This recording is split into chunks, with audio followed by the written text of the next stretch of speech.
Hello dear students, welcome to my YouTube channel be better learn better. Dear student, आज हम करने वाले हैं बिजनेस स्टडीज़ क्लास 12 का chapter number 5 that is organizing. इसमें आज हम करेंगे meaning and steps of organising.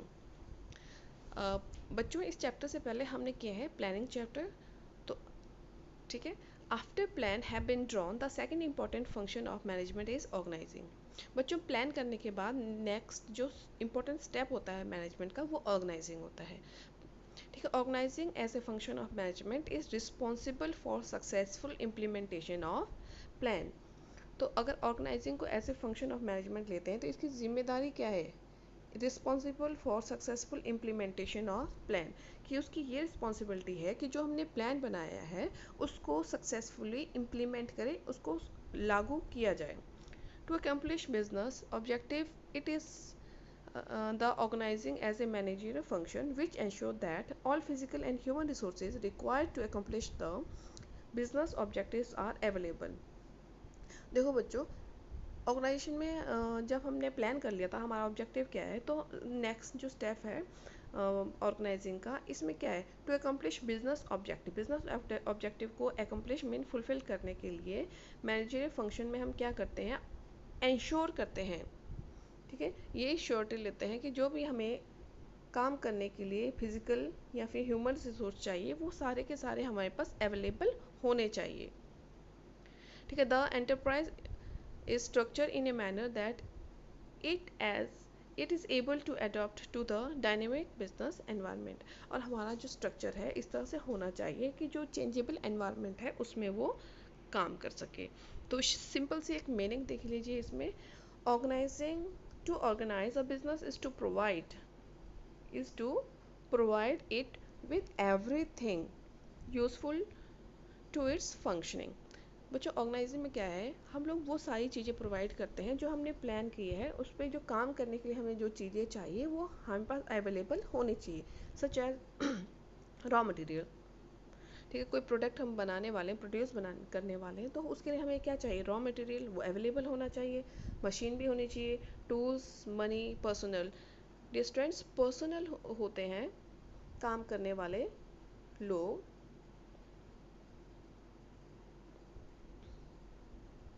ठीक है, तो पर्सनल कौन हुए? जैसे लेबर हो गया, क्लर्क हो गया, मैंने ये सारे सबको मिलाकर जो एक टर्म होती है दैट इज़ पर्सनल। तो मीनिंग क्या हुआ?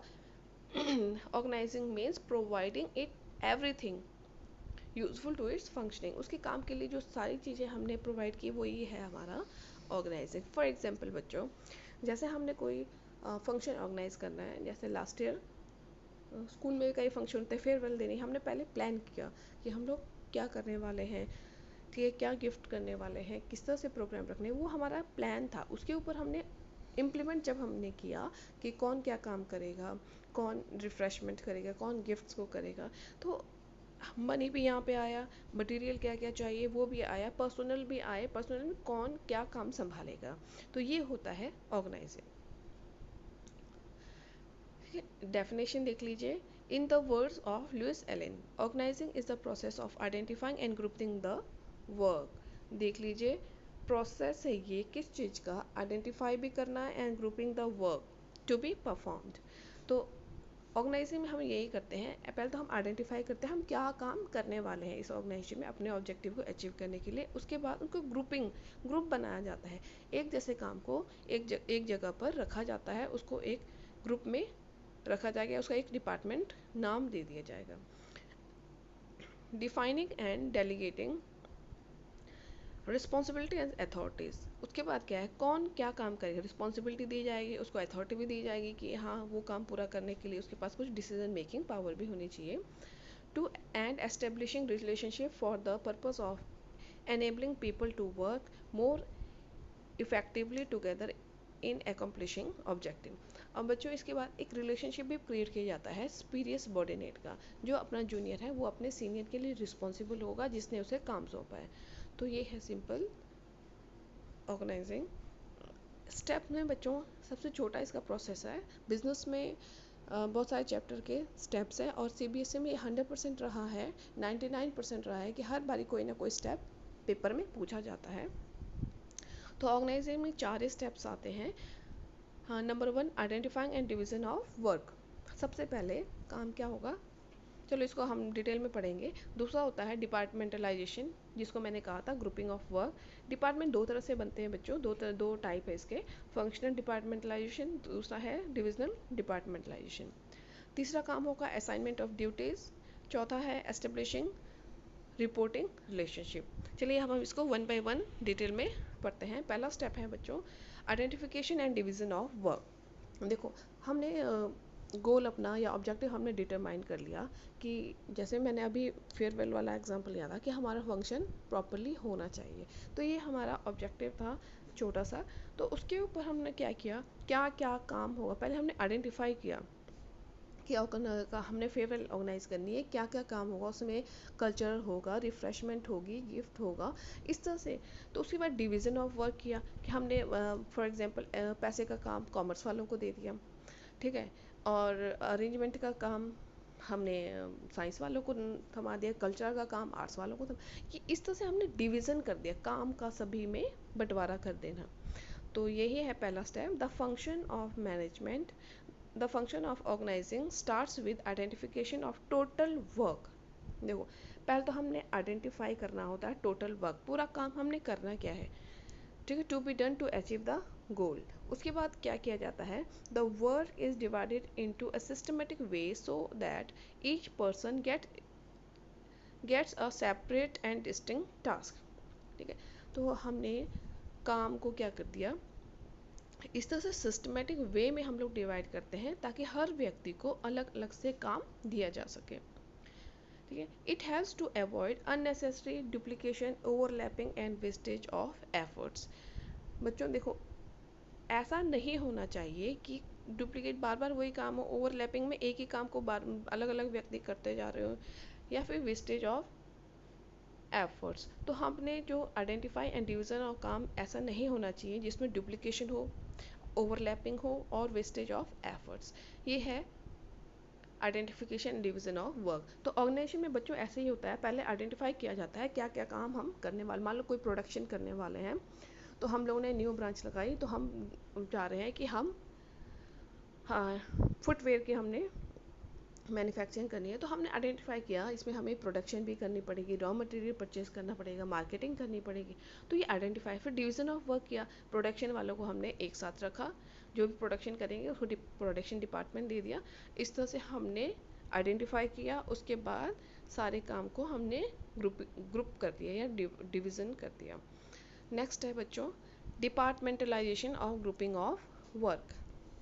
यहीं पे हम लोग क्या करते हैं, जो पहले तो आइडेंटिफाई कर लिया था कि ये सारे काम हम करने वाले हैं, नेक्स्ट है इसमें डिपार्टमेंट बना देते हैं, ठीक है, जिसको ग्रुप सिमिलर टास्क वालों को एक ग्रुप में डालेंगे, वही है ये। After identification and division of work the next step is to group related and similar jobs under one department.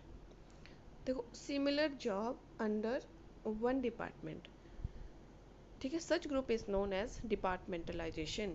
तो बच्चों देखो एक जैसे काम को जब हम एक साथ रखते हैं तो उसको बोल देते हैं हम डिपार्टमेंटलाइजेशन।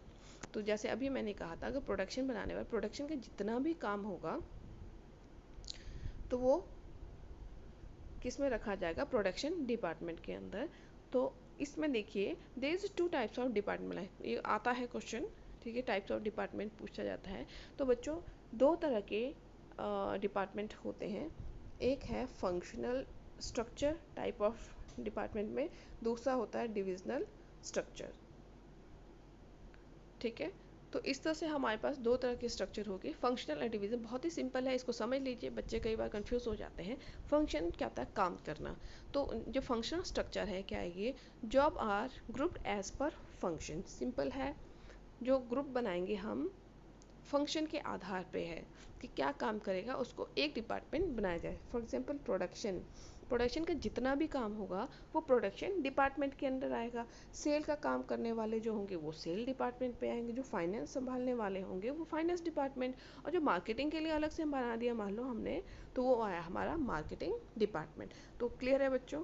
तो जब फंक्शन के आधार पे हम डिपार्टमेंट या फिर स्ट्रक्चर बनाते हैं उसको बोलते हैं फंक्शनल स्ट्रक्चर। दूसरा आता है डिविजनल स्ट्रक्चर, डिविजनल स्ट्रक्चर में देखो बच्चों ये तब आता है जब हम एक से ज़्यादा प्रोडक्ट बनाते हैं। एक साल एक ही ऑर्गेनाइजेशन है, वो एक से ज़्यादा प्रोडक्ट बना रही है, तो हमारा डिविजनल स्ट्रक्चर आ जाता है। फॉर एग्जांपल वो अभी मैंने कहा कि शू मैन्युफैक्चर करने वाली है, साथ में उसने कोई मेडिसिन की भी मैन्युफैक्चर या कॉस्मेटिक मैन्युफैक्चर करने वाला है, तो वो जब प्रोडक्ट के हिसाब से डिपार्टमेंट बनाएंगे उसको बोलते हैं डिविजनल स्ट्रक्चर। देखो when job related to one product are grouped under one department it is termed as divisional structure, that is textile department. देखो अगर हम लोग कोई कपड़ा बनाने वाला डिपार्टमेंट है, उसको हम लोग क्या नाम देंगे? टेक्सटाइल डिपार्टमेंट, उसका नाम ही रख देंगे। अगर हमने जैसे फुटवेयर बनाया, ठीक है, तो उसका नाम ही दे देंगे फुटवेयर डिपार्टमेंट। अगर कोई केमिकल से रिलेटेड, दवाई से रिलेटेड है, वो केमिकल डिपार्टमेंट। तो क्लियर है बच्चों, फंक्शनल स्ट्रक्चर होता है फंक्शन में काम के आधार पर हमने डिपार्टमेंट बनाए, और डिविजनल होता है जब एक से ज़्यादा प्रोडक्ट हम लोग बना रहे हैं, तो हमने उस फंक्शन के आधार पे हमने अलग अलग डिपार्टमेंट बनाए। जैसे अभी मैंने इसमें एग्जांपल क्या लिखा है, टेक्सटाइल डिपार्टमेंट। अगर कपड़ों का कर रहे हैं तो उन सब कुछ है इसमें, प्रोडक्शन, सेल, फाइनेंसिंग जो भी कर रहे हैं वो एक ही डिपार्टमेंट के अंडर आएगा। ठीक है, फुटवेयर में भी सेम, हम लोग फुटवेयर की जो भी मशीनरी परचेज की, रॉ मटेरियल परचेज किया, सेल करने का तरीका, ये सारा का सारा एक के ही अंदर आने वाला है, that is footwear department. Next चलिए third step, assignment of duties. अब देखो बच्चों, हमने आइडेंटिफाई भी कर लिया, उसको हमने डिपार्टमेंट भी बना रही है। अब क्या काम रहता है? असाइन करना, ड्यूटीज़ में लोगों को सौंपना कि कौन क्या काम करेगा। After grouping various activities into departments, it is necessary to allocate work to different employee and to place each department under the charge of an individual। देखिए जब हमने ग्रुपिंग कर ली, डिपार्टमेंट बना दिए, तो दूसरा इम्पॉर्टेंट एक्टिविटीज़ क्या होती है? Allocate work to different employ. ठीक है, हमने डिफरेंट डिपार्टमेंट बना लिए, उसके बाद जितने भी उस डिपार्टमेंट के अंदर लोग आएंगे उसको हम क्या करेंगे? काम सौंपेंगे। ठीक है, duty should be assigned on the basis of knowledge, experience and qualification of individual. ये बहुत ही ज़रूरी होता है, जो ड्यूटी हम असाइन करने वाले हैं किसके आधार पे? नॉलेज के आधार पे होना चाहिए, उसके एक्सपीरियंस पे होना चाहिए, क्वालिफिकेशन पे ऊपर होना चाहिए। इस तरह से अगर हम डिवीज़न ऑफ वर्क करेंगे तो हमारा काम बहुत अच्छे से होगा, क्योंकि जिसको किसी भी, मान लो कोई फाइनेंस से रिलेटेड कोई अपना कोर्स करके आया है, उसको हमने दे दिया प्रोडक्शन का, तो उसको नहीं, उसकी नॉलेज नहीं है, तो वो काम अच्छे से नहीं कर पाएगा। अगर उसको हम फाइनेंस का ही काम देते हैं तो वो उसको प्रॉपरली करेगा, क्योंकि उसके पास उस चीज़ की नॉलेज भी है, एक्सपीरियंस है, और उसका उस हिसाब से उसके पास क्वालिफिकेशन है। और मान लो कंप्यूटर वाला है कोई, ठीक है, कंप्यूटर की नॉलेज रखने वाला है, उसको बोला जाओ मार्केटिंग करो, इज़ इट पॉसिबल? पॉसिबल है, लेकिन वो बहुत अच्छे से नहीं कर सकता है। अगर कंप्यूटर का ही काम उसे दिया जाएगा तो वो बहुत अच्छे से करेगा। तो यही है बच्चों असाइनमेंट ऑफ ड्यूटीज़। ठीक है, टोटल टास्क को डिपार्टमेंट में हमने डिवाइड कर लिया, डिपार्टमेंट बना दिया, और डिपार्टमेंट के अंदर जितने लोग आते हैं उनको उनकी नॉलेज, एक्सपीरियंस एंड क्वालिफिकेशन के हिसाब से काम को सौंप दिया। फोर्थ एंड लास्ट है ये स्टेप होता है एस्टेब्लिशिंग रिपोर्टिंग रिलेशनशिप। जो इसको क्लियरली समझना है, इसमें क्या बोल रहा है? एक रिलेशनशिप क्रिएट करना है। ठीक है, जैसे फ्रेंड्स बनते हैं उसी तरह ऑर्गेनाइजेशन में रिपोर्टिंग रिलेशनशिप क्रिएट होता है। मीन्स कौन किसको रिपोर्ट करेगा या कौन किसको ऑर्डर देगा। ठीक है, after assigning duties the next step is to clearly define the authority and responsibility associated with each job. देखो दूसरा काम क्या है? अब हमने डिवीजन ऑफ वर्क भी कर दिया, असाइन भी कर लिया, अब क्या है? Authorities and responsibilities associated with each job. हर काम के साथ कौन कौन सी जिम्मेदारियां या कौन कौन सी अथॉरिटीज जुड़ी हुई है। ठीक है, each individual should also know. ठीक है, उसको क्या पता होना चाहिए? whom he has to take orders, किसका ऑर्डर उसे लेना है, मीन्स उसका बॉस कौन होगा उसी का लेगा। From and to whom he is accountable, और किसको उसने रिपोर्ट करनी है, अकाउंटेबल है कि आंसरेबल। ठीक है, it shows superior subordinate relationship. ये वर्ड बार बार आता रहता है बच्चों, सुपीरियर सबॉर्डिनेट रिलेशनशिप। सुपीरियर होता है जो हमारा बॉस है, जो हमारे अगर नीचे होगा, अंडर काम करने वाला होगा, वो होगा सबॉर्डिनेट। फॉर एग्जांपल मैनेजर है, तो मैनेजर के ऊपर भी कोई होगा, सीईओ है मान लो, तो वो उसका सुपीरियर होगा। तो मैनेजर के नीचे अगर डिविजनल क्लर्क है तो वो उसका सबॉर्डिनेट है। तो क्लियर आई थिंक। तो सुपीरियर सबॉर्डिनेट रिलेशनशिप यहाँ पे क्रिएट होता है। तो इसी के साथ हम क्या है, ये सारे स्टेप्स क्लियर होते हैं बच्चों। तो रिपोर्टिंग रिलेशनशिप क्लियर होगा, जिस व्यक्ति ने या किस व्यक्ति से मुझे ऑर्डर मिलेगा और किसको मैंने रिपोर्ट करना है, वही कहलाता है रिपोर्टिंग रिलेशनशिप। ऑब्वियसली जिस व्यक्ति ने मुझे काम सौंपा है उसी के लिए मैं अकाउंटेबल हूँ, उसी को मैं काम करके रिपोर्ट करूँगी। तो ये इसके 4 स्टेप्स थे। ठीक है, तो एक बार हम फिर से इसको दोहरा देते हैं। 4 स्टेप कौन कौन से थे बच्चों? पहला था identification and division of work. ठीक है, टोटल काम को हमने आइडेंटिफाई कर दिया और उसको डिवीजन कर दिया। दूसरा था डिपार्टमेंटलाइजेशन, ग्रुप कर लिए थे हमने सारे काम को। फिर थर्ड स्टेप पढ़ा हमने असाइनमेंट ऑफ ड्यूटीज, तो हर व्यक्ति को उनकी क्वालिफिकेशन नॉलेज के हिसाब से असाइन कर लिए थे काम को।